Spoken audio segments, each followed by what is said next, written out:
Bismillahirrahmanirrahim. Assalamualaikum warahmatullahi wabarakatuh. Allahumma shalli ala Muhammad wa ali Muhammad. Selamat berjumpa kembali dengan seri perkuliahan sejarah Nabi Muhammad Shallallahu Alaihi Wasallam. Pada bagian yang ke-11 ini kita akan membahas perang Badar dan perang Uhud. Sebelumnya kita lihat tantangan masyarakat baru.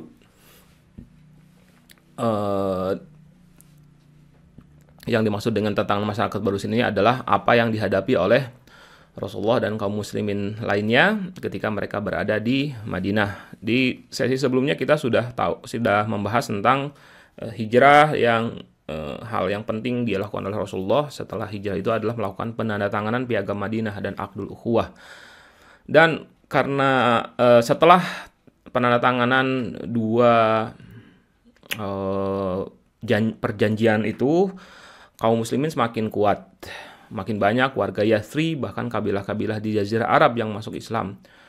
Orang-orang Yahudi dan Nasrani juga lumayan banyak yang masuk Islam. Itu yang mereka yang merasa bahwa atau meyakini bagaimana ajaran Islam ini bersesuaian dengan apa yang ada di dalam kitab-kitab suci mereka, termasuk tentang Rasulullah Shallallahu Alaihi Wasallam. Jadi kabilah-kabilah banyak yang masuk Islam. Para penyembah berhala yang tadinya menjadi agama mayoritas di Madinah itu masuk Islam. Maka dengan segera Islam menjadi agama mayoritas di kota Yathrib, dan di sini muncul tantangan baru yang ternyata tidak lebih ringan dibandingkan dengan tantangan yang dihadapi Rasulullah Shallallahu Alaihi Wasallam selama masih berada di Mekah. Betul bahwa di Mekah tantangannya sangat berat, bagaimana mereka mendapatkan perlakuan yang sangat buruk dari orang-orang kafir Quraisy. Akan tetapi ketika mereka sudah berhasil lepas dari tantangan yang sangat berat itu, mereka berada di Madinah dan mereka semakin kuat, makin banyak orang-orang yang masuk Islam. Apakah selesai tantangannya? Ternyata tidak ya, karena memang dakwah ini justru malah disinilah tantangan yang lebih besar menghadang Rasulullah Shallallahu Alaihi Wasallam. Ada 4 tantangan utama yang dihadapi oleh Rasulullah. Yang pertama adalah yang berasal dari kaum munafik, mereka yang sebenarnya enggan memeluk Islam karena sejumlah alasan. Enggan memeluk Islam karena lebih nyaman dengan kepercayaan berhalanya, atau karena melihat bahwa Islam itu ternyata misalnya mereka anggap agama yang ribet lah, terlalu banyak aturan, terlalu banyak larangan. Akhirnya sebenarnya mereka tidak mau masuk Islam. Akan tetapi ketika bagaimana Islam menjadi agama mayoritas, makin banyak orang-orang yang masuk Islam, menjadi trending lah masuk Islam di zaman itu, maka mau tidak mau ya mereka secara lahiriah menyatakan diri sebagai orang Islam, padahal hatinya tidak. Dan nilai yang disebut dengan kemunafikan, fenomena kemunafikan, yaitu adalah fenomena di mana lahiriahnya menunjukkan keislaman padahal hatinya tidak. Dan fenomena ini baru muncul ketika Islam sudah memasuki periode Madinah. Ketika berada di Mekah tidak ada yang namanya fenomena kemunafikan. Bagaimana orang berpura-pura masuk Islam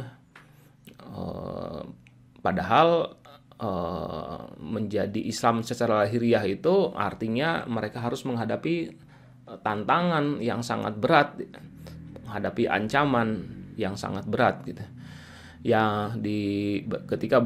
Kalaupun ada di waktu di Mekah, yang terjadi justru adalah mereka berpura-pura melepaskan keimanan, seperti yang dialami oleh Ammar bin Yasir itu ya, pura-pura ketika karena disiksa seperti itu, padahal hatinya adalah hati yang beriman.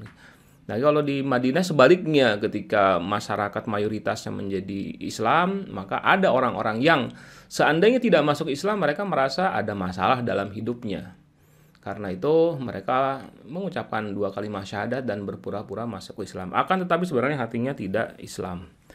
Kemudian yang kedua ada dari para pemuka Nasrani dan terutama Yahudi yang merasa sangat dirugikan karena banyaknya orang Yahudi dan Nasrani yang masuk Islam. Dan mereka memberikan gangguan terhadap ajaran-ajaran Islam. Mereka terganggu kan para pemuka itu ketika sudah semakin sedikit gitu ya pengikutnya. Maka misalnya apa sih, seperti zakat itu atau sumbangan-sumbangan yang biasanya diberikan kepada untuk kelangsungan peribadatan itu menjadi semakin berkurang karena orang-orangnya masuk Islam. Itu adalah alasan yang sangat hal yang paling sederhana yang bisa dibayangkan, kerugian apa yang dirasakan oleh para pemuka agama Yahudi dan Nasrani akibat banyaknya orang-orang yang beralih agama menjadi orang Islam. Dan kemudian adalah dari musyrikin Quraisy dengan alasan yang sangat jelas ya, karena sejak awal mereka melakukan permusuhan, menunjukkan permusuhan kepada kaum muslimin. Mereka melakukan berbagai provokasi dari mulai ancaman perang, perampasan harta benda, bahkan melakukan kejahatan di Madinah. Dan yang keempat adalah dari ancaman dari Romawi.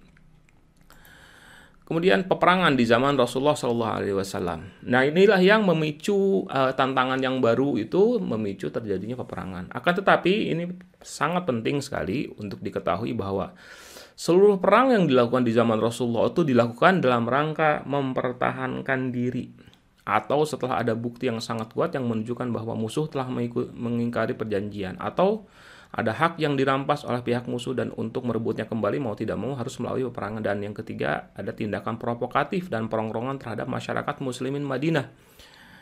Ini sangat penting.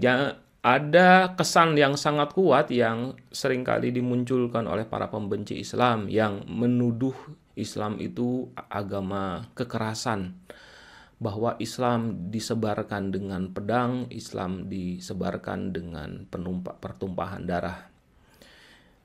Islam disebarkan dengan penaklukan, dan itu dinisbahkan kepada Rasulullah, bahwa sejak zaman Rasulullah pun sudah terjadi peperangan. Padahal peperangan yang dilakukan di zaman Rasulullah itu motifnya tidak ada yang seperti itu dalam rangka menaklukkan, dalam rangka membuat orang lain bertekuk lutut harus masuk Islam. Tidak ada, tidak pernah sedikit pun Rasulullah melakukan atau menunjukkan gejala-gejala ke arah sana. Seorang yang haus kekuasaan, ya naudzubillah min zalik dan lain sebagainya. Nah, dari situ maka dari total kehidupan Rasulullah, jumlah hari-hari di mana kaum muslimin terlibat perang sebenarnya itu sangat sedikit. Kurang dari 2%, dan sisa hidup Rasulullah itu dijalani dalam situasi damai. Di zaman Rasulullah itu terjadi sejumlah perang, memang ada 27 peristiwa perang. Dari sisi jumlah ini banyak sepertinya. Akan tapi yang betul-betul berakhir dengan pertempuran dahsyat. Pertempuran dahsyat itu artinya adalah perang sampai betul-betul kedua belah pihak muncul korban, dan perangnya bisa berapa hari gitu. Itu hanya ada 8 perang saja, yaitu Badar, Uhud, Khandaq, Bani Quraidah, Bani Mustalik, Khaybar, Hunain, dan Taif. Dan dari semua perang tersebut ada 4 perang yang sangat terkenal, yaitu perang Badar, perang Uhud, perang Khandaq, dan perang Khaybar. Ini yang akan kita bahas pada sesi kali ini. 2 perang diantaranya itu perang Badar dan perang Uhud, dan 2 sisanya akan kita bahas pada sesi selanjutnya. Pada peristiwa lainnya kontak senjata tidak begitu signifikan dan malah tidak terjadi kontak senjata sama sekali, termasuk saat terjadi peristiwa Fathul Makkah. Nah, peristiwa perang Badar terjadi pada bulan Ramadan hingga Syawal tahun kedua Hijriah. Pemicu perang ini adalah tindakan provokatif yang dilakukan kaum musyrikin Quraisy, yaitu yang pertama adalah merampas, menguasai, dan memperdagangkan harta kaum muhajirin. Itu sebuah tindakan yang melanggar hukum dan tradisi Arab. Ini sudah kita bahas ya, bagaimana orang-orang kaum muslimin yang sebenarnya punya harta kekayaan, punya pekerjaan ketika selama berada di Mekah, akan tetapi mereka diusir dan harta bendanya disita oleh orang-orang para pembesar kaum musyrikin Quraisy, dan mereka perdagangkan seakan-akan itu menjadi milik mereka. Padahal itu sesuatu yang betul-betul melanggar tradisi Arabnya itu sendiri. Kemudian yang kedua adalah terus melontarkan sumpah dan ancaman untuk menyerang Madinah. Dan yang ketiga melakukan tindakan makar di Madinah. Mereka bekerja sama dengan kaum oposisi atau kaum munafik untuk melakukan berbagai kejahatan di dalam kota Madinah.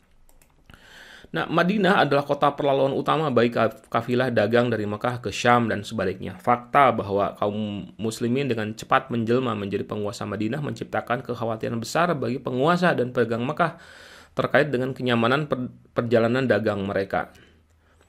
Mereka sepakat untuk secepatnya menghancurkan Madinah dan langsung memobilisasi pasukan perang sebagai persiapan perang, termasuk juga untuk mengawal kafilah dagang ke Syam.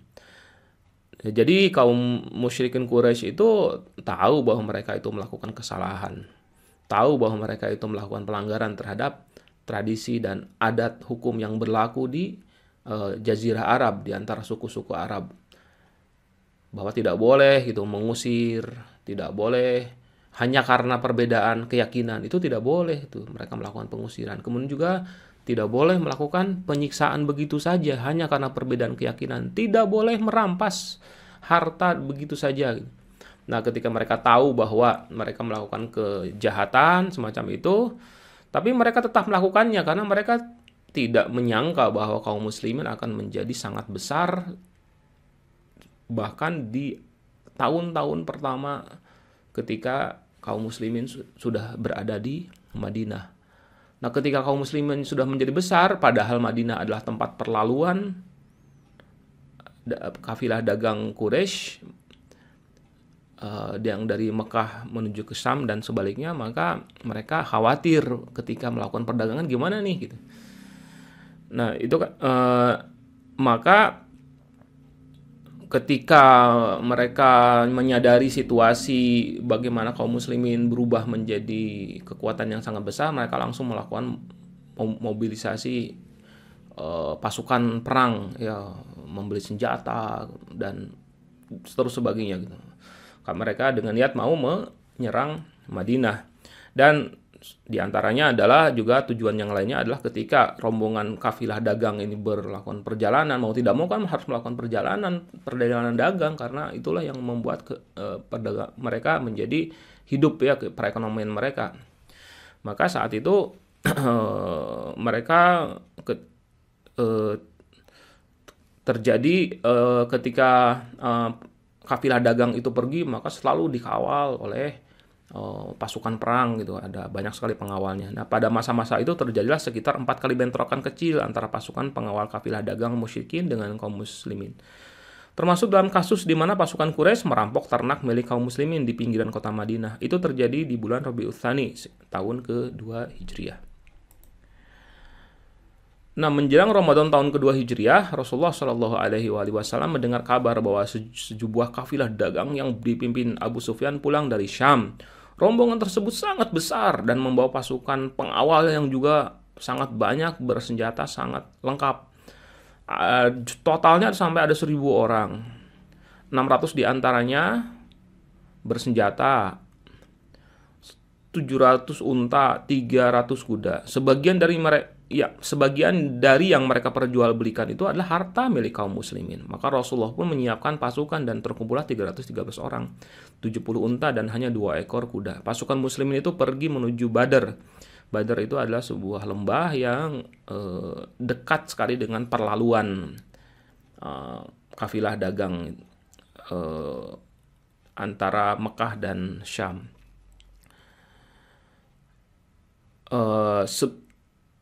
Nah, kemudian kabar adanya pasukan Islam yang bergerak ke Badar itu diketahui oleh Abu Sufyan, pemimpin rombongan itu, dan ia memutuskan untuk mengubah rute ke arah kota pesisir Yanbu. Ia juga mengutus kurir ke Mekah untuk meminta bantuan pasukan tambahan. Yanbu itu sebelah barat, ya, hampir dekat ke ke Laut Merah. Itu dia pertama mereka cenderung untuk menghindar lah. Kemudian yang kedua mereka juga meminta bantuan pasukan seandainya kaum muslimin tetap mengejar gitu ke kafilah dagang mereka ini. Mereka meminta bantuan kepada orang-orang Mekah, dan dari Mekah pun berangkatlah pasukan tambahan yang berjumlah sekitar 900 orang, termasuk para bangsawan dan jagoan perang seperti Amr bin Hisham yang kita lebih mengenalnya dengan nama Abu Jahal. Ada Walid bin Uqbah, Syaibah bin Rabi'ah, dan Umayyah bin Khalaf. Sehari sebelum kaum muslimin tiba di Badar, kafilah dagang Abu Sufyan itu sudah berada di belakang pasukan bantuan dari Mekah. Jadi mereka berhasil melewati kawasan setelah melingkar itu ke arah Yanbu, terus menuju ke arah selatan, dan mereka berhasil berada di belakang tiba di belakang pasukan bantuan dari Mekah. Maka para pedagang dari rombongan itu langsung pulang ke Mekah. Ya, para pedagangnya langsung pulang ke Mekah, sedangkan sebagian dari anggota rombongan yang bersenjata bergabung dari pasukan Mekah. Sebagiannya lagi ikut ke Mekah juga. Nah, kemudian sebagian dari pasukan Mekah pun ada yang pulang ke Mekah karena mengetahui bahwa barang dagangan mereka sudah pasti aman. Nah, total pasukan Mekah itu menjadi sekitar 1.300 orang. Pokoknya lebih dari 1.000 orang lah, membandingkan dengan jumlah kaum muslimin yang hanya 313 orang. Akhirnya pada tanggal 17 Ramadan tahun kedua Hijriah terjadilah perang pertama antara musyrikin Mekah melawan muslimin Madinah di lembah Badar.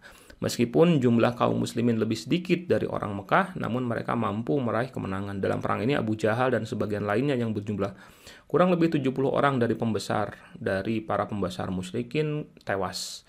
Dari jumlah 70 orang itu, 37 orang diantaranya tewas di tangan Ali bin Abi Thalib. Sementara itu dari kaum muslimin sendiri, jumlah yang gugur sebanyak 14 orang. Nah, ini kepahlawanan Imam Ali di sini sangat dikenal sehingga muncullah pepatah Arab di saat itu, ya. La fata illa Ali, tidak ada pahlawan sehebat Ali. Wala saifa illa Dzulfiqar, dan tidak ada pedang yang lebih sakti dibandingkan dengan Dzulfiqar. Itu yang pedang Imam Ali itu dikasih nama Dzulfiqar. Nah, kita masuk ke perang Uhud. Perang Uhud terjadi pada bulan Syawal tahun ketiga Hijriah atau 13 bulan setelah perang Badar. Saat itu musyrikin Quraisy yang mengalami kekalahan memalukan dalam perang Badar ingin melakukan pembalasan. Abu Sufyan kemudian memobilisasi pasukan dengan meminta bantuan kepada sebagian dari sekutu Quraisy. Maka terkumpullah banyak lagi pasukan, 3.000 pasukan dari Mekah dengan tujuan menyerang Madinah. Rasulullah lalu menyiapkan pasukan sebanyak 700 orang. Mereka bergerak keluar kota Madinah untuk menyongsong pasukan Mekah di Bukit Uhud, 8 km di timur laut Madinah. Setibanya di Bukit Uhud, mereka menguasai puncak bukit. Nah, ketika pecah pertempuran, awalnya pasukan muslimin Mekah mengalami kekalahan setelah dihujani anak-anak panah dari arah atas. Ya. Banyak yang terbunuh dan yang lainnya melarikan diri. Dan tiba-tiba saja, sangat disayangkan, sebagian besar kaum muslimin mengejar tentara musyrikin yang lari demi menyongsong ghanimah. Ghanimah itu artinya adalah rampasan perang, ya, harta rampasan perang. Itu ghanimah di dalam tata aturan perang di saat itu diperbolehkan. Artinya kalau dalam perang, maka apapun yang menjadi sisa hartanya itu harta yang dari yang dimiliki, yang tadinya menjadi properti dari musuh, ketika ditinggalkan maka ya sudah menjadi milik dari orang yang berhasil mendapatkannya. Karena tergoda oleh ghanimah itulah maka mereka lari dan kemudian meninggalkan puncak bukit. Rasulullah saat itu berteriak-teriak agar mereka kembali ke puncak bukit. Akan tetapi itu tidak mereka pedulikan. Yang masih setia di atas bukit tak lebih dari 80 orang.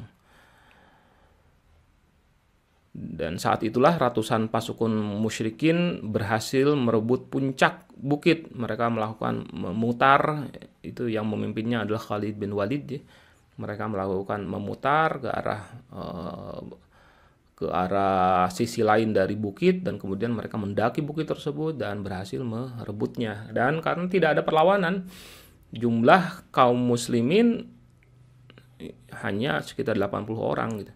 Maka giliran kaum muslimin yang menjadi bulan-bulanan, 70 pasukan muslimin termasuk Hamzah bin Abdul Muttalib paman Rasulullah gugur syahid. Nabi sendiri hampir gugur kalau tidak ada perlindungan dari Ali, Tolhah bin Ubaidillah, Zubair bin Awam, dan juga ada Abu Dujana. Bisa dikatakan bahwa dalam perang Uhud, kaum musyrikin berhasil membalaskan dendam kekalahan dalam perang Badar. Itulah yang bisa saya sampaikan. Assalamualaikum warahmatullahi wabarakatuh.